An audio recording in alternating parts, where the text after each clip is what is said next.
Good morning students. भक्ति काल के बाद हमारा नया काल है रीति काल। ठीक है, रीति काल की समय सीमा है सन 1643 ईस्वी से 1843 ईस्वी तक। ठीक है, रीति काल जो है ये भक्ति काल के बाद आया। भक्ति काल में जब लोग भक्ति भावना की ओर आकर्षित हुए तो देश में सुख शांति चैन वापस आने लगा था।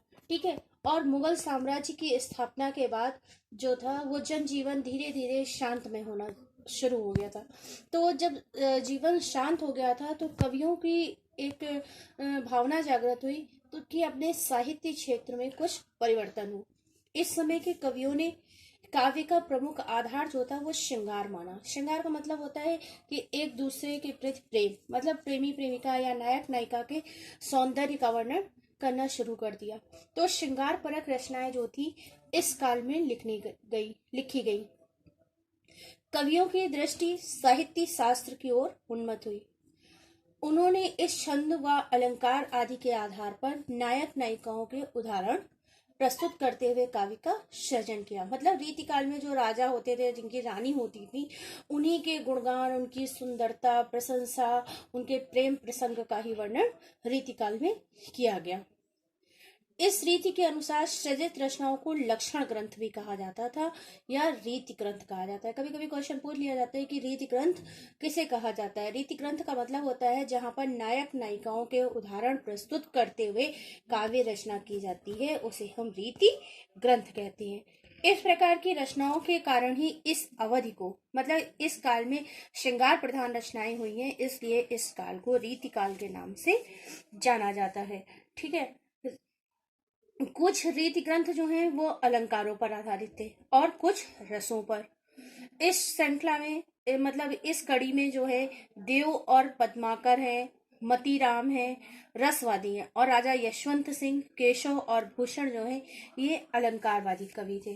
ठीक है, रीति ग्रंथों का जो निर्माण किया गया, जिन लेखक और कवियों ने रीति ग्रंथ का निर्माण किया, तो रीति काल जो था वो दो भागों में बटा है।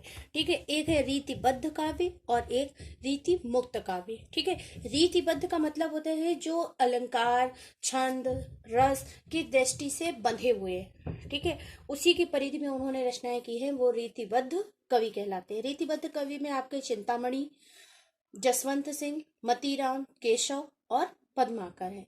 ठीक है, रीति मुक्त कवि का मतलब होता है जो श्रृंगार रस और छंद अलंकार की परिधि से थोड़ा बाहर है, लेकिन उन्होंने प्रेम प्रसंग का तो वर्णन किया है, लेकिन वो रीति और तरीके से ढंग से मुक्त है।